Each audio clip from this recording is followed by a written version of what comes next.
네, 지난 2시간 동안 우리가 한국교회 선교의 역사 그리고 한국교회 사회운동의 역사를 함께 살펴봤습니다.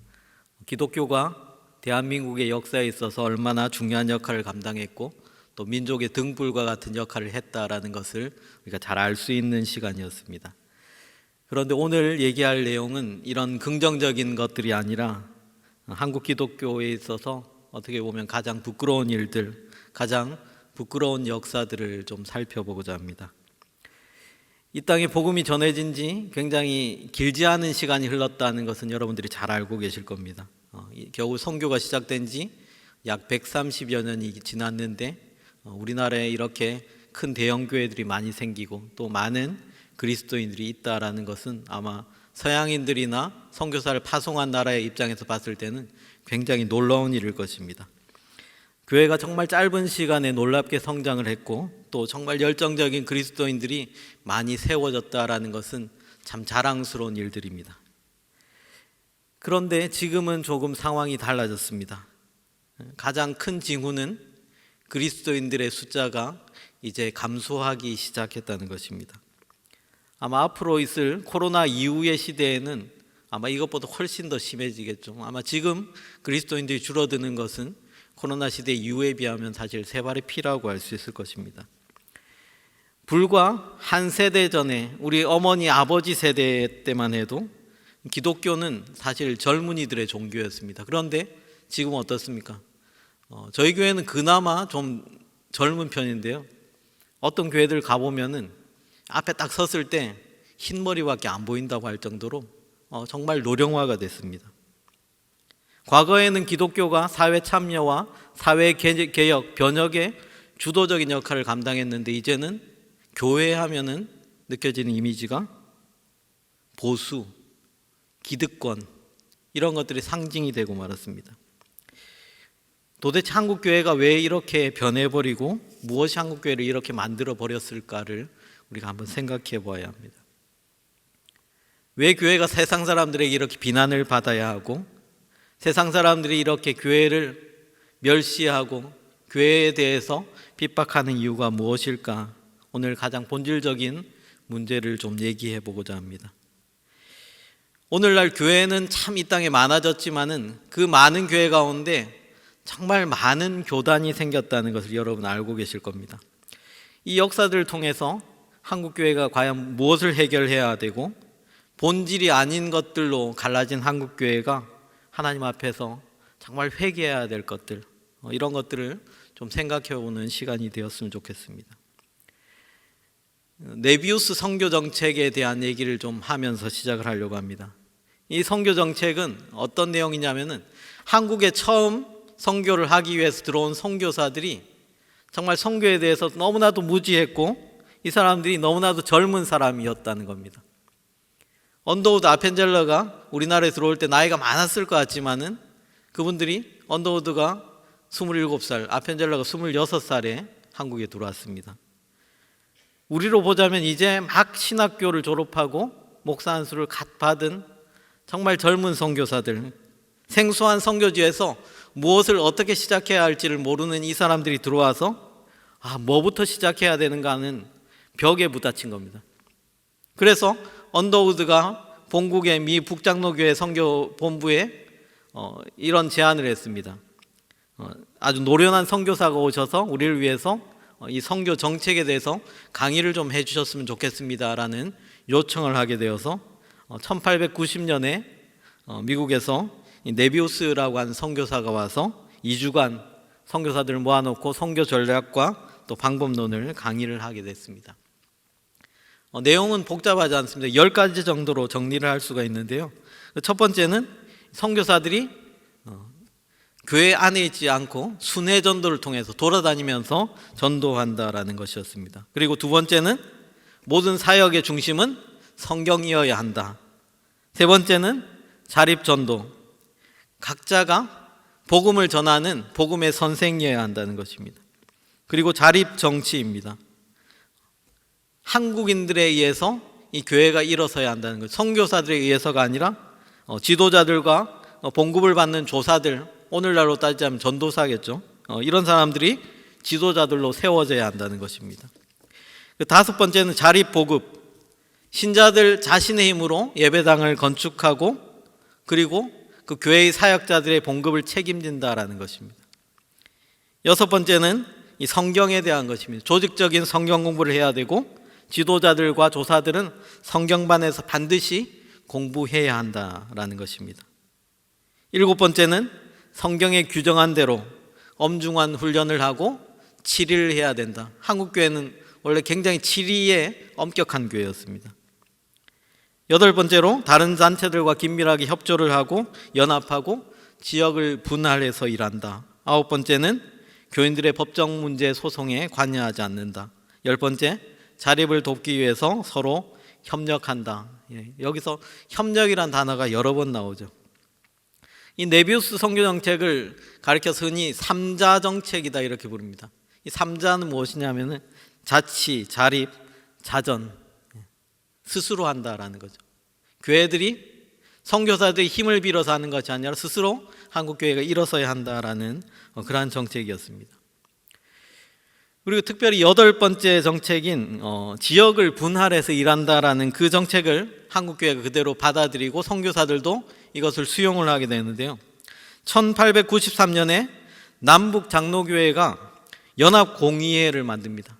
우리가 교단으로 나눠서 사역하지 말고 하나의 장로교회로 사역하자. 여기에 누가 같이 들어오냐면 캐나다 장로교회, 호주 장로교회 4개 교단이 함께 연합해서 일하자라는 그러한 정책을 발표하게 됩니다. 그래서 이것을 가리켜서 예양협정이라고 하는데요. 여기에 나중에 감리교회도 참여를 같이 하게 됩니다. 이것을 통해서 각 교단들이, 각 교파들이 지역을 구분해서 선교지를 분할하게 되는데, 잠깐 그림 한번 띄워주시죠. 예. 잘 안 보이시죠? 잘 보이십니까? 보면은 색깔이 조금씩 다릅니다. 그죠? 예.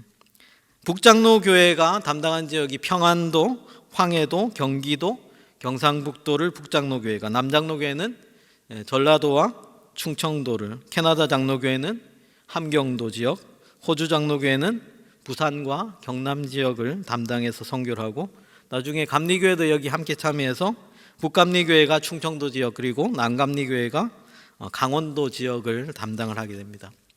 그래서 이 여파가 지금도 남아 있어서요, 특정 지역에 가면 특정 교단의 교회들이 많이 보이는 것을 우리가 알 수 있습니다. 특히 충청도 지역에 감리교회가 많은 이유가 바로 이때의 영향이고, 강원도 지역에 가도 해안선을 따라가 보면 대부분이 감리교회 아니면 침례교회들이 많이 남아 있는 것을 보게 됩니다. 공주가 충청 남도인가요? 북도입니까? 예. 공주에 갔더니 장로교회가 하나도 안 보이더라고요. 거의 대부분 감리교회, 침례교회만 있는 것을 봤는데, 그만큼 교회들이 지역을 분할해서 각자 서로 경쟁하지 않고 연합해서 섬긴다는 목적으로 지역을 분할해서 일했습니다. 그런데 이것에 대한 그 반대 의견도 사실 있었습니다. 지나치게 나눠서 하다 보니까는 자립과 자전을 너무 강조해서 네비우스 정책 때문에 한국 교회가 지나치게 개교회주의가 됐다. 교회가 너무 이기적으로 서로만 자기 자신들만 알고 그렇게 성장을 했다라는 그러한 비판을 하는 분들도 있습니다. 하지만 근본적인 그 잘못은 선교 정책의 영향이라기보다는 이 네비우스 정책을 교회들이 잘못 시행한 결과죠. 네비우스 정책 안에는 항상 연합과 일치, 협력을 계속해서 강조했기 때문입니다. 이 초창기 선교사들의 마음속에는 이런 마음들이 있었습니다. 우리는 각 교단을 나누어서 왔지만은 한국 교회는 하나의 교단으로 만들자라는 그러한 갈망들이 있었다는 것입니다. 각자 다른 교단에서 파송됐지만은 한국이라는 교회, 조선이라는 나라에는 하나의 교단만 있는 것이 가장 좋겠다. 그래서 처음에는 조선 기독교회라는 것을 세웠지만 결국 이것은 무산이 되고 각 교단으로 나눠지게 되죠. 하지만 분명한 것은 장로교회도 4개의 교단이 들어왔음에도 불구하고 신학교는 평양신학교 하나만 세웠습니다. 그리고 감리교회도 북감리교회, 남감리교회 함께 들어왔지만은 감리교 신학교 하나를 세웠고요. 본국의 입장을 생각하고 파송한 교단의 입장을 생각하면은 이게 쉬운 일은 아니었을 것입니다. 하지만 이 선교사들이 한국 교회가 가능하면 하나가 되었으면 좋겠다라는 생각을 가지고 많이 애썼다, 노력했다라는 것을 볼 수가 있는 대목입니다. 그런데 이제 본격적으로 교회에 대한 일제의 핍박이 시작이 됩니다. 아시아를 제패하기 위해서 일본이 한국을 전초 기지로 삼으려고 했었죠. 그래서 한국을 철저하게 황국 신민화를 시켜야 된다라는 그런 필요를 느끼게 됐습니다. 그 목적을 달성하기 위해서 일본이 가장 먼저 착안한 것이 바로 신사참배입니다. 이 신사참배는 옛날 천황이나 그 무사들의 영을 섬기는 신사에 참배하는 것을 얘기합니다. 한민족을 완전히 이제 일본 민족화시켜서 일본화시켜서 한국을 일본에 동화시키려고 하는 목적에서 이 신사참배가 시작되었다라는 것입니다. 일제가 1925년에 남산에 이 신사를 조선신궁이라고 하는 것을 완공을 하고 30년대부터 들어오면서 내선일체라는 것을 강조하기 시작합니다. 이 내선일체라는 것은 한국 민족이 일본 민족과 운명을 같이 하는 운명 공동체다, 일본의 일부이다라는 것이고요. 함께 아시아를 서구 식민 지배하에서 해방시켜야 할 주체가 바로 한국과 일본이다라는 것을 얘기하는 것이 바로 이 내선일체라는 사상입니다. 일본이 먼저 가장 통제하기 쉬운 학교부터 신사참배를 강요하기 시작하고 이어서 기독교회에게도 압력을 가하기 시작합니다.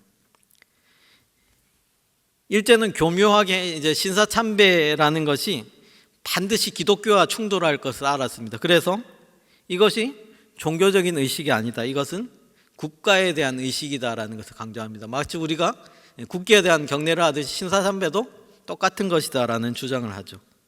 먼저 학교에 참배를 요구를 하는데 이것은 기독교 학교를 굴복시키기 위함이었습니다. 이 선교사들이나 교사들의 입장에서는 이것에 찬성할 수가 없었죠. 하지만 일제가 그럼 제사행위에는 참석하지 말고 국민의례만 참석해라 라고 해서 수많은 학교들이 이 예식에 참석을 하게 됩니다.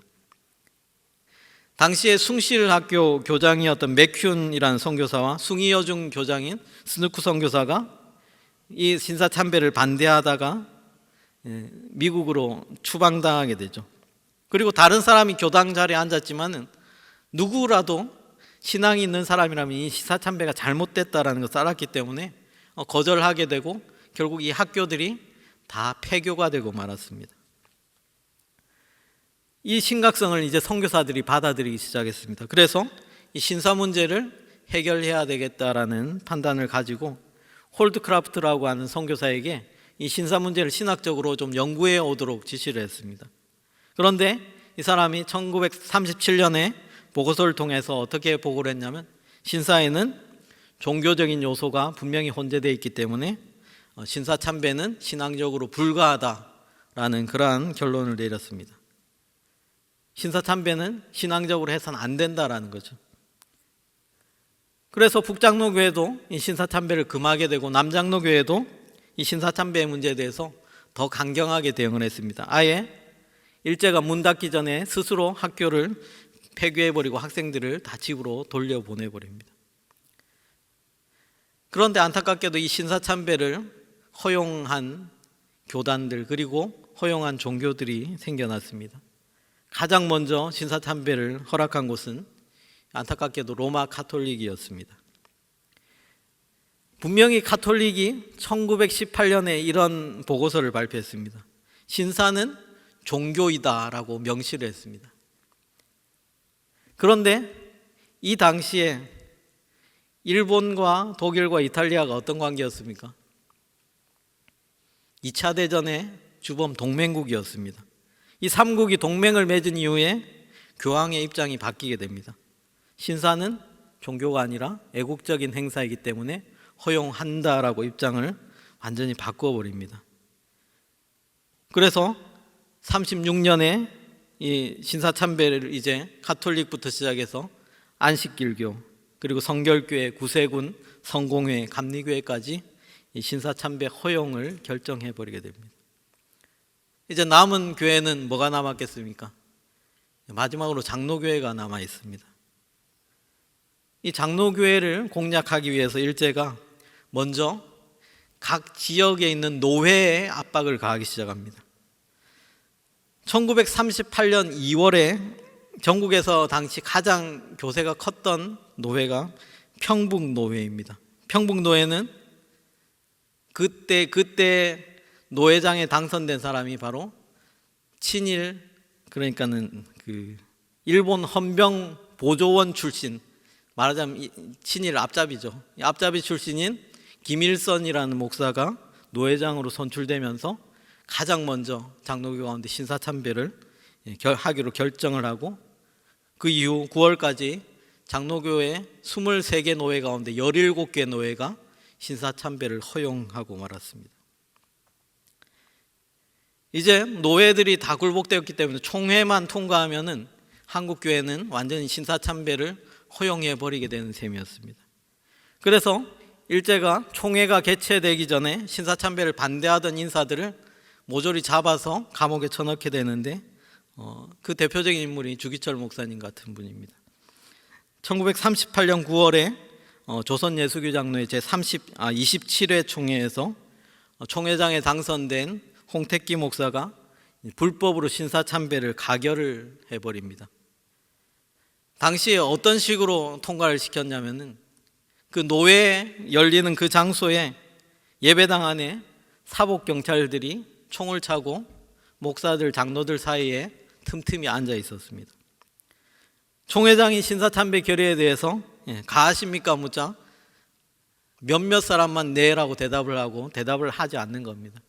그래서 경찰이 총을 꺼내어 들자 그 위협적인 태도에 놀란 총회장이 분명히 가를 물었으면 불을 물어야 되는데 불을 묻지 않고 불법으로 만장일치로 가결되었다고 선포를 해버린 것입니다. 이러한 일들이 생겨나자 각지에서 이 신사참배 반대 운동이 벌어집니다.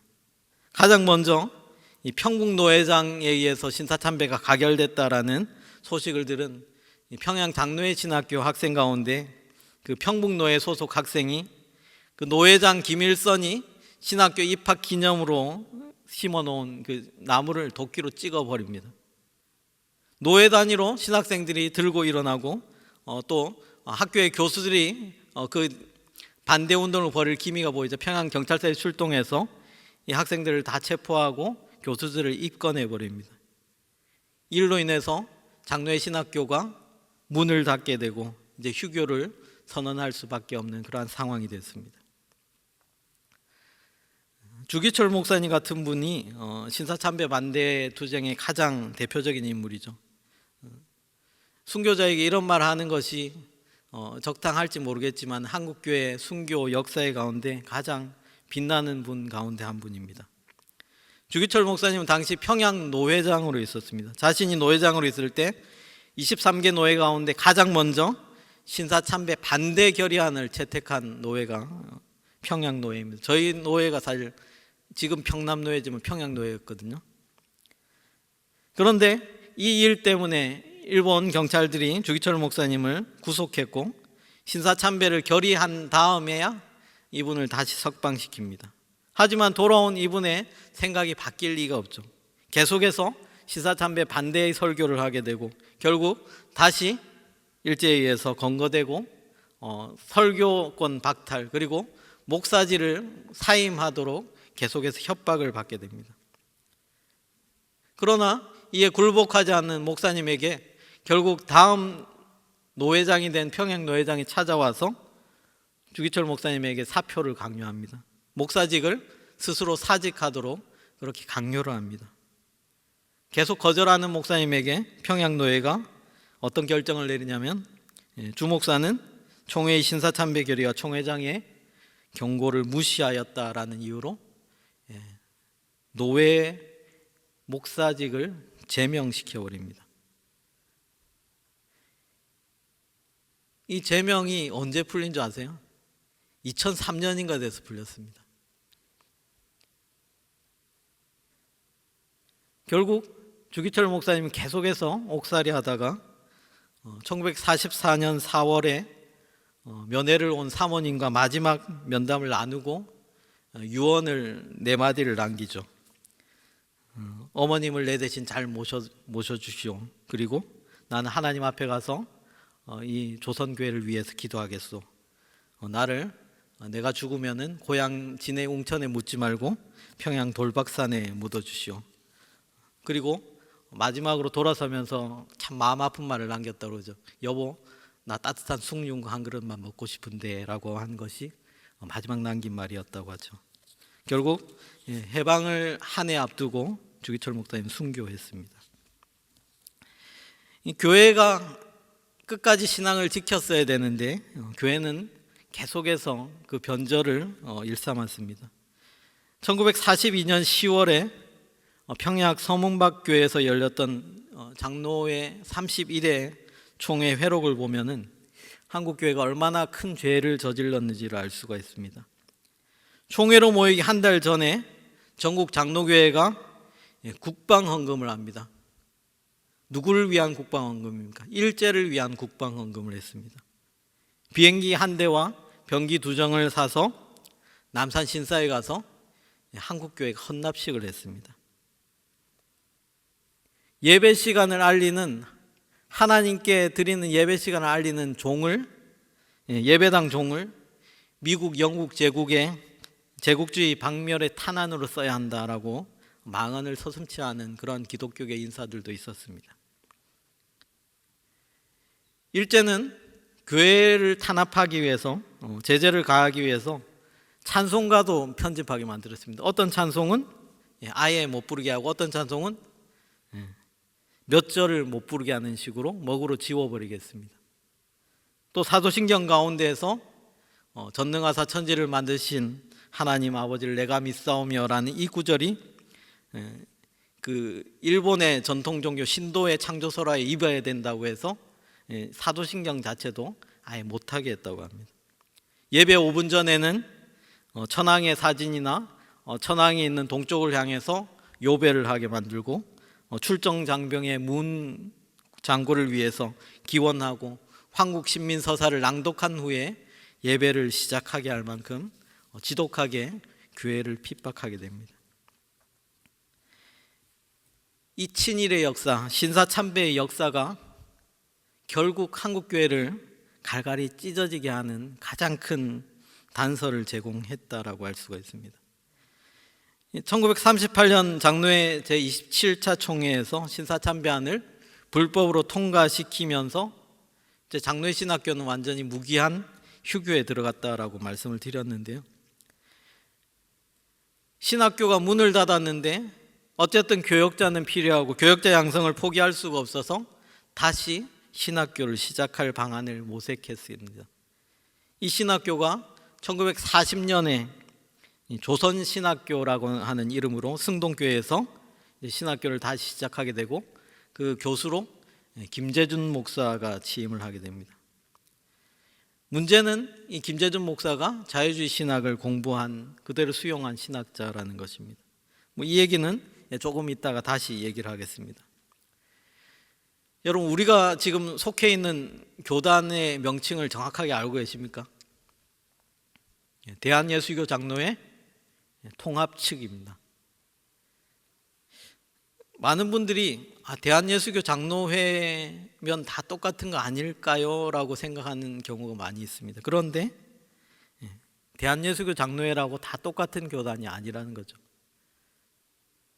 우리가 잘 아는 사랑의 교회 같은 경우는 대한예수교 장로회 합동측 교회입니다. 그리고 우리 이웃교회 남포교회는 대한예수교 장로회 개혁측 교단입니다. 같은 장로교인데 교단이 너무 많은, 무지막지하게 많은 것을 우리가 보게 됩니다. 그래서 이단들이 가장 많이 쓰는 간판이 대한예수교 장로회라고 할 만큼, 이 장로회란, 대한예수교 장로회라는 이 이름이 너무 많으니까는 개수가 정확하게 파악이 안 될 만큼 지금 상황이 와 있다는 거죠. 왜 이렇게 갈라지게 됐는가라는 것을 좀 얘기하겠습니다. 가장 첫 번째 분열은 이 고신 측의 분열입니다. 한국 장로교회 분열이 항상 신학교와 연관이 되어 있습니다. 그런데 이 첫 번째 장로교회 분열, 바로 고신측의 분열은 신사참배에 가장 큰 원인이 있었습니다. 신사참배로 인해서 교회의 거룩성이 깨어졌다라고 생각하는 분들이 있었기 때문입니다. 신사참배를 반대하다가 옥중에서 해방을 맞은 분들이 있었고요. 신사참배를 찬성하고 계속 일본의 그 요구에 따라가다가 해방을 맞은 성도들도 있었을 겁니다. 그런데 이 두 성도들 간에 갈등이 생기기 시작합니다. 소위 말해서 신사참배를 반대하다가 핍박을 받다가 추록한 사람들을 가리켜서 추록 성도들이다라고 일반적으로 얘기를 하는데요. 이 추록 성도 가운데 대표적인 한상동, 또 주남선, 박윤선 목사, 이런 분들이 이제 신사참배한 것이 한국교회 신학의 문제다라고 이렇게 판단합니다. 그래서 우리는 이 보수 신앙을 지켜야 되고 수호해야 된다, 그렇게 해서 교회의 거룩함을 회복할 수 있다라고 생각을 하고, 특별히 김재준 목사 같은 자유주의 신학자가 이끄는 조선신학교는 인정할 수 없다라고 판단을 해버립니다. 그래서 해방 후에 1946년 5월에 이분들이 진해에서, 경남 진해에서 신학교 기성회를 조직을 했고, 9월에 부산진에 있는 일신여학교에서 학교를 개교하게 되는데 그 이름을 고려신학교라고 해서 개교를 합니다. 당시 부산 경남 지방에 있었던 이 경남노회는 추록한 성도들과 신사참배를 한 성도들이 이미 나눠져 있었습니다. 그런데 문제는 이 해방 후에 친일을 했던 사람들이 다시 노회의 주도권을 잡게 되면서 갈등이 일어나기 시작하는 겁니다. 이 추록한 성도들을 보면은 이 신사참배를 한 사람들은 마음이 좀 불편하지 않겠습니까? 그래서 고려신학교를 세우는 것에 대해서 이 사람들의 마음이 불편한 겁니다. 그래서 신학교 인준이 총회의 소관이니까는 인준받지 못한 신학교 신학생 추천을 우리 노회에서 해주지 않겠다라고 거부를 해버리게 됩니다. 결국 경남노의 주도권을 잡은 친일을 했던 사람들과 추록 성도들 사이에 분란이 생기게 됐죠. 각자 노회를 따로 엽니다. 그리고 각자의 노회 그 총대 명단을 총회에 제출을 하는데, 그 전쟁으로 인해서 그해 노회가 모이지 못합니다. 그렇지만은 1951년에 전쟁 중에도 총회가 열리죠. 부산에서 열리는데 그 총회에서 경남노회 측 명단을 받아버리고 추록성도 측 명단을 완전히 배제를 해버리게 됩니다. 추록성도 측을 인정하지 않아 버립니다. 결국 교단에서 외면을 받아버린 이 추록성도 측이 1952년 9월에 진주의 성남교회에서 독자적인 총회를 열게 되고, 이것이 바로 고려파, 지금으로 말하면 고신측이라고 하는 교단의 시작이 됩니다. 그래서 그때 세운 이 고려신학교가 현재 고신대 전신이죠. 그리고 이 고신측 교회들이 지금 대부분 사실 부산 경남 지방에 많이 남아 있습니다. 사실상 장로교 가운데서 가장 보수적인 색채를 띠게 됩니다. 물론 이 고신측은 많은 순교자들을 배출한 교단이고 도덕적인 순결성, 그리고 무엇보다 신앙의 정절을 지킨 참 순결성을 가진 교단으로 남았고 한국교회를 위해서 많이 헌신한 교단입니다.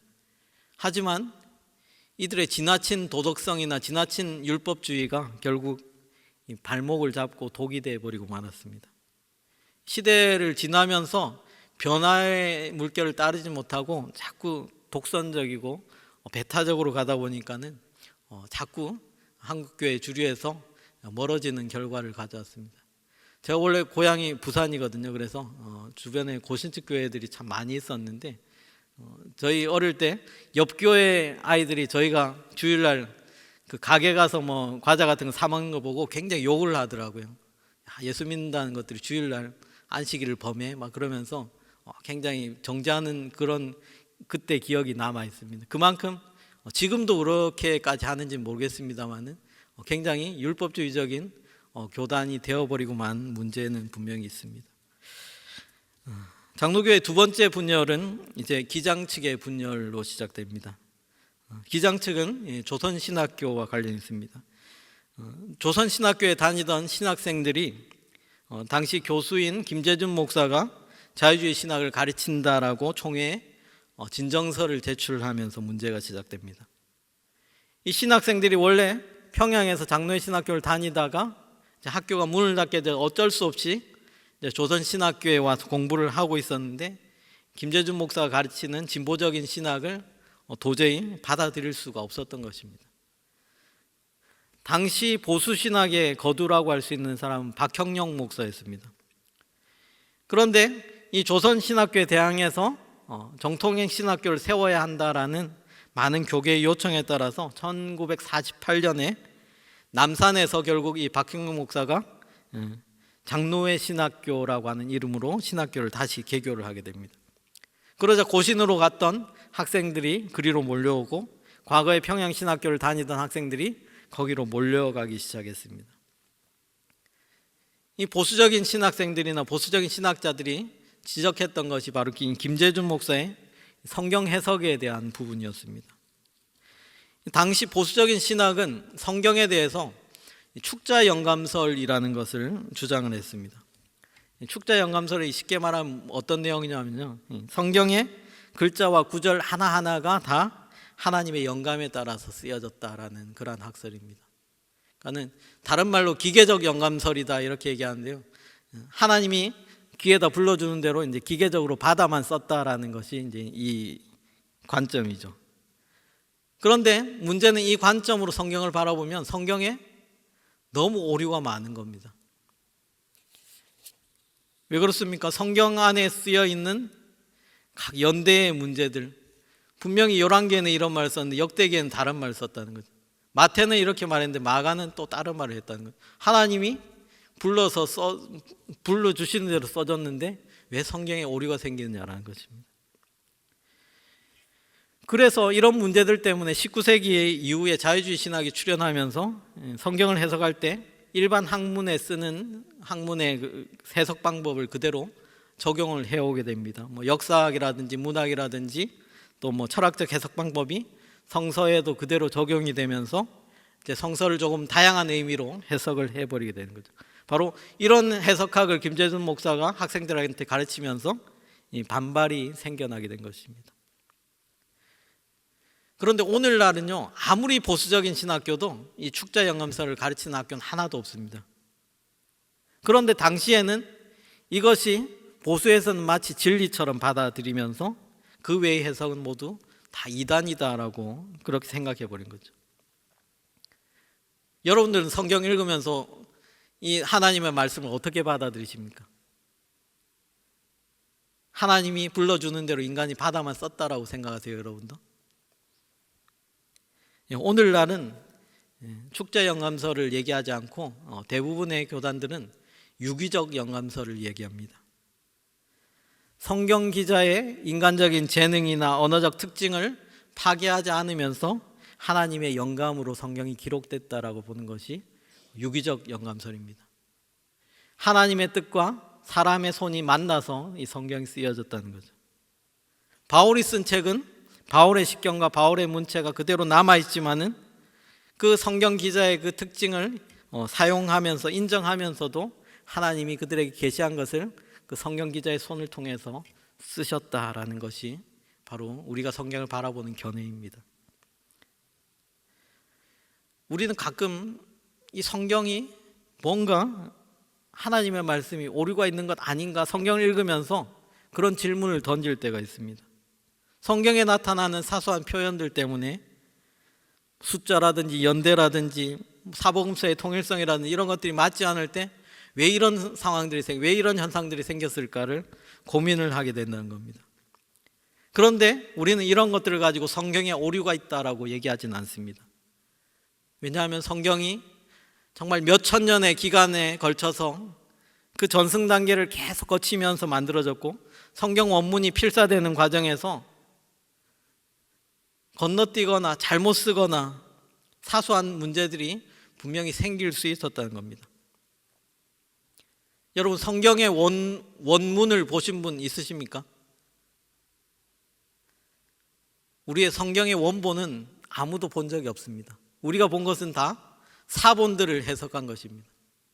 어떤 사본은 이렇게 쓰였고 어떤 사본에는 조금 다르게 쓰였기 때문에 성경을 해석할 때 많은 학자들이 그 사본들을 비교하고 대조하면서 가장 알맞은 것, 가장 적당한 것들을 뽑아내서 우리가 읽는 성경이 완성이 된 겁니다. 원본은 하나님밖에 모르시는 거죠, 사실. 그래서 우리가 이 성경을 읽을 때 오류가 있다라고 읽는 것이 아니라 성경의 원저자이신 하나님께 오류가 있는 건 아니지만은 인간이 쓰면서 사소한 문제들이 생겼을 수 있다라고 받아들여야 한다는 것입니다.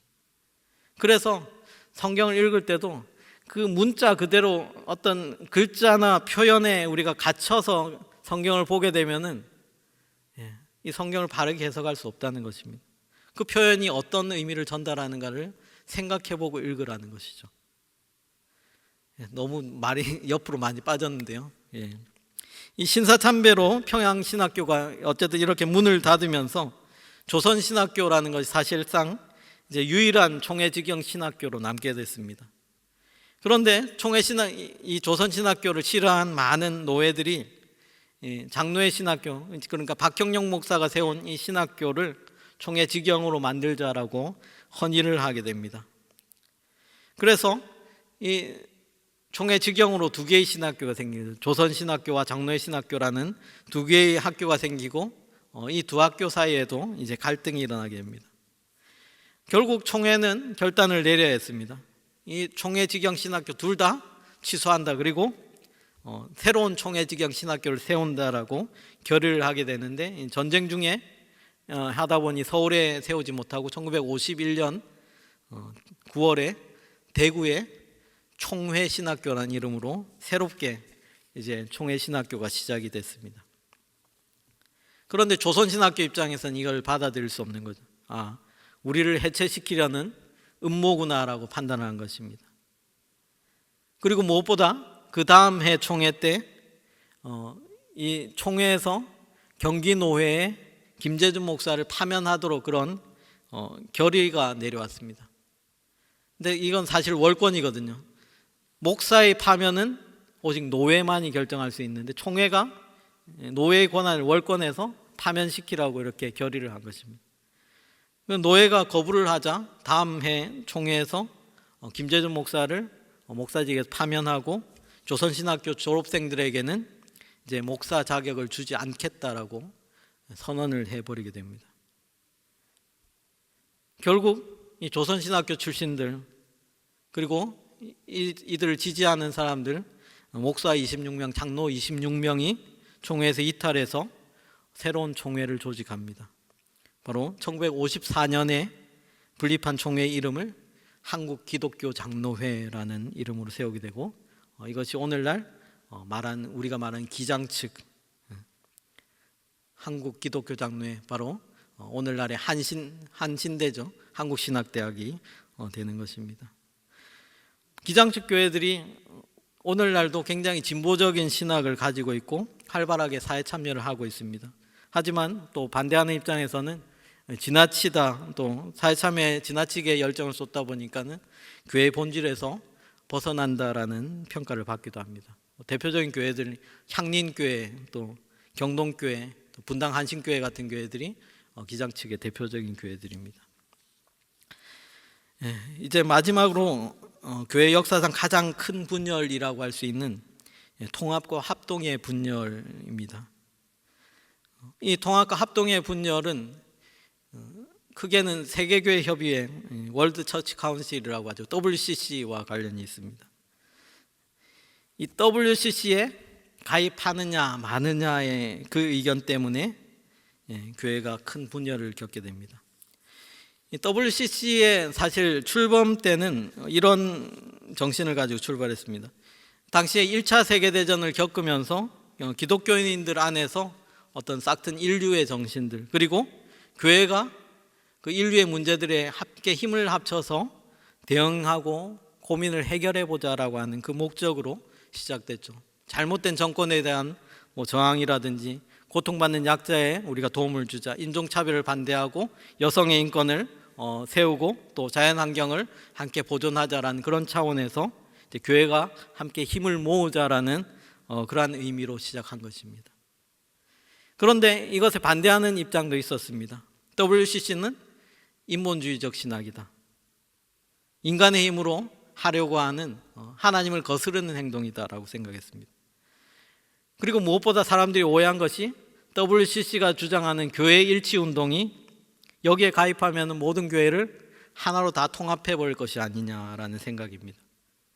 모든 다양한 교단이나 교파를 하나로 연합하기 위해서는 어쩔 수 없이 교리의 다양성을 다 인정해 버려야 되고, 또 그로 인해서 유일신 사상마저, 예수 그리스도만이 우리의 구원자 되신다라는 사상마저 부인하게 되는 것 아니라는 기우를 하게 된 것입니다.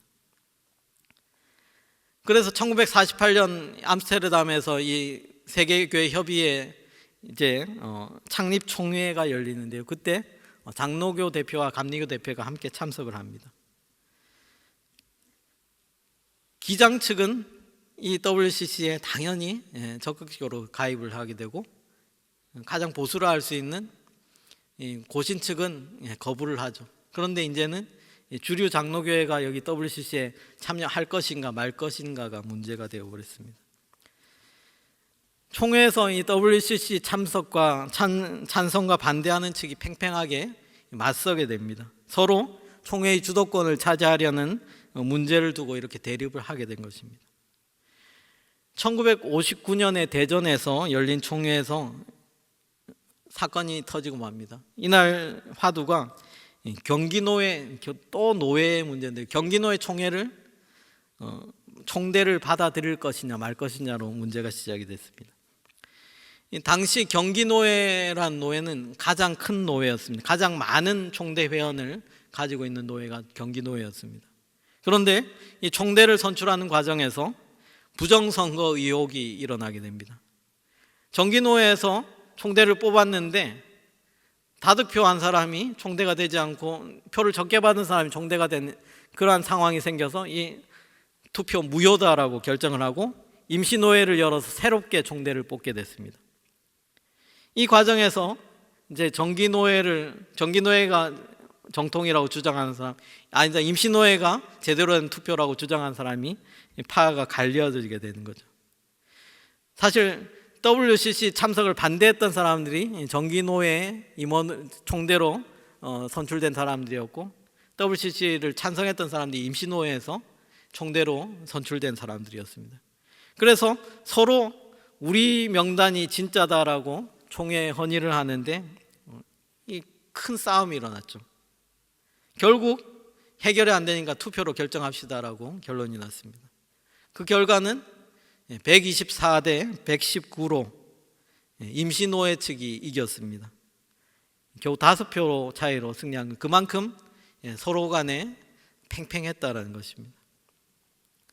아마도 당시에 총대로 참석했던 선교사들이 18명이었는데 그 선교사들의 표가 캐스팅 보트가 됐을 것이다라는 추측을 합니다. 왜냐하면 선교부의 입장은 WCC에 함께 가입하는 것이 맞다라고 생각했기 때문입니다.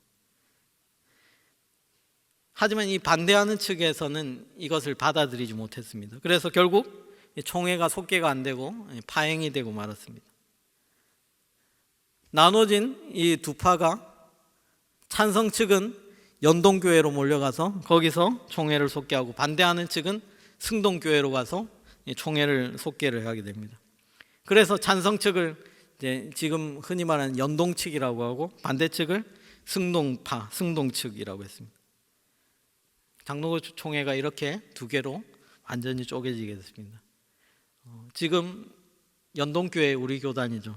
연동층이 바로 통합측 교회, 그리고 승동측이 합동측으로 이렇게 불려지게 된 것입니다. 이 상황을 가리켜서 혹자는 이렇게 얘기합니다. 교단 분열의 배경에 두 사람의 신학자가 있었다. 박형룡으로 불리는 보수신학의 거두와 한경직으로 불리는 신신학의 갈등이 있었다라고 그렇게 평가를 합니다. 박형룡 목사 같은 분은 미국 복음주의 교단에서조차 좀 지나치게 근본주의다라고 평가할 만큼 굉장히 보수적인 신학자였고, 반면에 이 한경직 목사님 같은 분은 조선신학교 이사진에도 참여를 했었고, 김재준 목사와도 굉장히 깊은 친분을 갖고 있었던 온건한 중도파였기 때문입니다. 그래서 박형룡 목사를 지지하는 측은 항상 문제의 근원에 영락교회 한경직 목사님을 늘 거론하곤 했습니다. 그런데 사실 이 뒤를 캐보면은 교단이 나눠지게 된 이 사건 이전에 있었던 하나의 사건을 우리가 조금 주목해 봐야 합니다. 바로 3천만 환 사기 사건입니다. WCC 문제가 일어나기 전에 일어났던 사건입니다. 당시에 이 장로회 신학교 교장이었던 박형룡 목사가 신학교 부지를 마련하기 위해서 전국을 돌아다니면서 각 교회에 모금을 했습니다. 그때 모인 돈이 3천만 환, 오늘날의 돈으로 얼마 정도 될지 가늠이 잘 되지는 않지만은 당시 학교 부지를 살 수 있을 만한 큰 돈이었다고 합니다.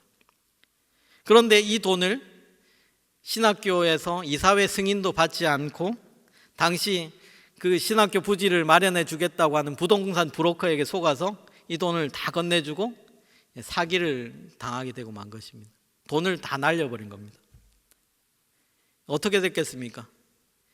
고의성이 없다고는 하지만은 어쨌든 교장이 이사회의 승인을 받지 않고 돈을 날려버렸다라는 것은 사임의 사유가 됐던 것입니다. 결국 총회에서 박형룡 목사가 자신이 책임을 지고 물러나기로 결정을 하게 됩니다. 그런데 박형룡 목사를 따르는 사람들, 박형룡 목사가 없으면은 한국 신학이 무너진다고 생각한 사람들이 있었습니다. 이분이 절대 물러나서는 안 된다라고 주장하면서 만든 작전이 바로 WCC를 이용하자라는 것입니다. WCC는 성경의 권위를 인정하지 않는 단체이고 WCC는 공산주의를 추구하는 그런 단체이다, 이런 주장을 하기 시작한 것입니다. 왜냐하면 당시에 WCC에 가입되어 있는 교회들 가운데 공산권에 있는 동구권 국가들, 체코라든지 헝가리 같은 나라들이 그 교회들이 WCC 안에 가입되어 있었기 때문입니다. 그래서 WCC에 용공이라고 하는 굴레를 씌워버린 거죠. 한마디로 WCC는 빨갱이다라고 그렇게 굴레를 만들어버린 것입니다. 이 용공이란 단어를 쓰는 순간 이미 다시 건너오지 못하는 강을 건너게 됐습니다. WCC에서 주장하는 이 사상 에큐메니칼이라고 하는 교회 연합 정신을 가리켜서 이 칼을 떼서 반대파가 찬성파를 가리켜서 칼측이다, 이렇게 불렀습니다. 오죽하면 칼은 용공을 상징하는 것이다라고 해서 공산주의의 창시자인 칼 막스, 신정통주의 신학자 칼 바르트 다 칼씨는 다 한통속이다, 다 빨갱이다라고 그렇게 극단적으로 매도할 만큼 이 WCC에 대해서 완전히 색깔을 입혀버리게 됩니다. 결국 나뉜 이 교단이 통합 측이 이제 남산에 있는 신학교에서 기물을 옮기려고 했지만은 그 합동 측 학생들의 반대로 아무것도 가져오지 못했다고 합니다. 그런데 우여곡절 끝에 학적부 1회부터 졸업생들의 그 학적부는 어떻게 통합 측이 소유하게 돼서 지금 장신대가 보유를 하고 있다고 그러죠. 통합 측이 새로운 신학교를 세우기 위해서 처음에 태릉에 부지를 마련했다가 그 부지를 서울여대 측에 매도를 하고 이제 광장동에 새롭게 부지를 마련해서 오늘날 장신대가 거기 세워지게 됐고요. 또 합동 측은 한강로에 4층짜리 건물을 빌려서 수업을 하다가 5년 뒤에 사당동으로 옮겨서 지금의 총신대가 세워지게 됐습니다. 이 총회와 신학교가 나눠지면서 어떤 일들이 벌어졌겠습니까? 단순히 이들만 싸움이 일어난 것이 아니라 각 지방의 노회들, 각 지역의 교회들이 양분돼서 전국 교회가 난장판이 되고 말았습니다. 한 마을의 이웃들 간에도 싸움이 일어나고 한 가족 안에도 교회가 나눠져서 서로 헐뜯고 싸우기 시작한 것입니다. 정치 역사 가운데 반대파를 이념 공세로 제거하는 그러한 일들이 비극이 많이 있었는데 이 교회도 똑같은 짓을 반복했다는 겁니다. 노예나 교회의 재산 문제로 교인들끼리 법정에 서고 설교하는 목사에게 똥물을 끼얹는 말도 못하는 상황이 벌어지게 된 것입니다. 이후에 더한 분열이 일어났습니다. 합동측 교회의 주도권이 당시에는 주로 황해도 출신, 함경도 출신 혹은 호남 출신 인사들이 장악을 했다고 합니다. 당연히 소외되어 있던 중부 출신이나 그 경상 영남권 출신들이 똘똘 뭉쳐서 다시 교회 내 세력을 장악을 했다고 그러죠. 서로 주류와 비주류가 싸우기 시작하면서 이 주도권 싸움에서 또다시 합동측이 갈라집니다. 합동보수라는 이름으로 합동측 교회가 또다시 한번 갈라져 나갑니다. 그것으로 끝이 아니라 2년 뒤에는 합동보수와 합동보수개혁, 또 합동보수 진으로 또 갈라지는 거죠. 개혁 측, 보수 측. 이 계속해서 비주류들이 비정상적으로 분열을 하기 시작합니다. 이 개수가 얼마나 많은지 정확하게 파악이 잘 되지 않고 있습니다. 아마 대략 추산하기로 100개 이상 되지 않을까. 그리고 제가 몇 년 전에 들은 얘기로는 한국계 교단이 약 320개가량 된다고 하는데 지금은 아마 더 늘으면 늘었지 줄어들지는 않았을 것이라고 생각합니다. 그래서 제가 아까 말씀드린 대한예수교 장로의 간판을 믿으면 안 된다는 이유가 바로 여기 있습니다. 너무 많기 때문에. 정당한 이유로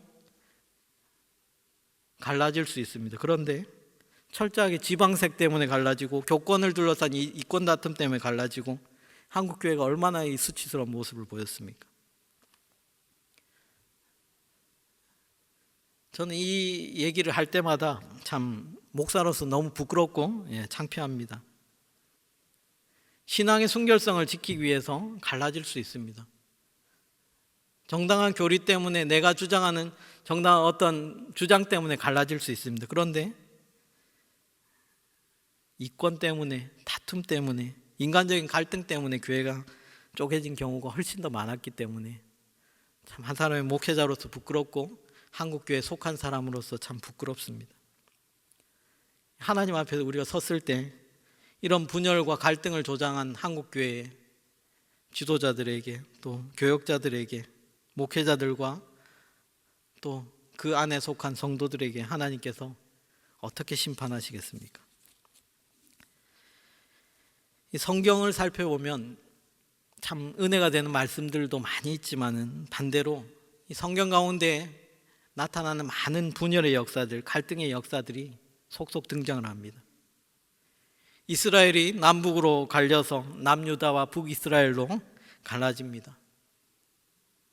바울과 바나바가 의견 충돌로 나뉘어서 각자 다른 방향으로 선교지를 찾아갑니다. 예루살렘 안에서도 유대인 교회와 이방인 교회가 갈등을 하고 고린도 교회 안에도 많은 다툼과 분란이 일어났습니다. 그런데 중요한 것은 하나님께서 이 모든 분열과 다툼의 그 속에서 역사하셔서 결국 복음은 온 세계로 퍼져나가게 하셨습니다.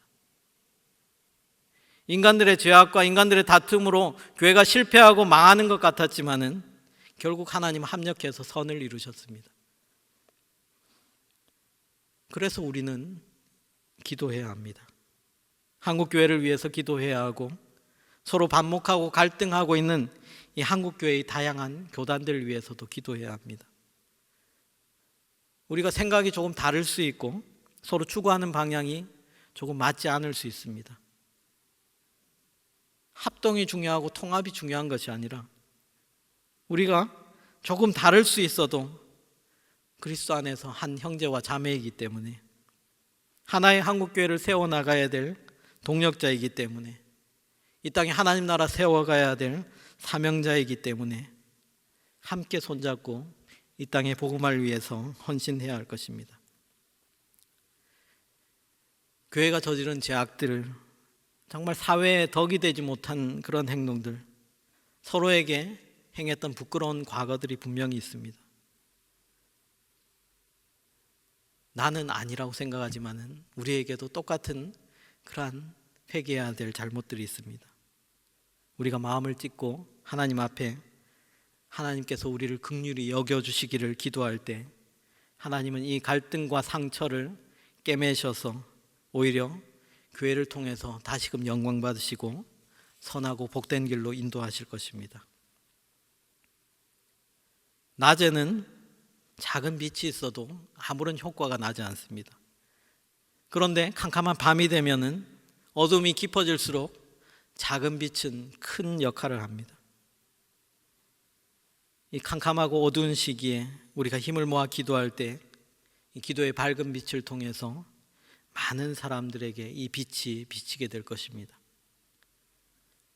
죄악이 가득 찬 이 땅을 위한 중보의 기도에, 이 땅을 향한 회개의 기도에, 이 나라 이 민족의 회복과 한국교회의 회복을 위한 간절한 기도, 무엇보다도 코로나19로 신음하고 있는 어려움 가운데 있는 교회와 민족을 위해 간절히 부르짖는 우리의 기도 가운데 하나님 응답하시고 들으시고 역사하실 줄 믿습니다.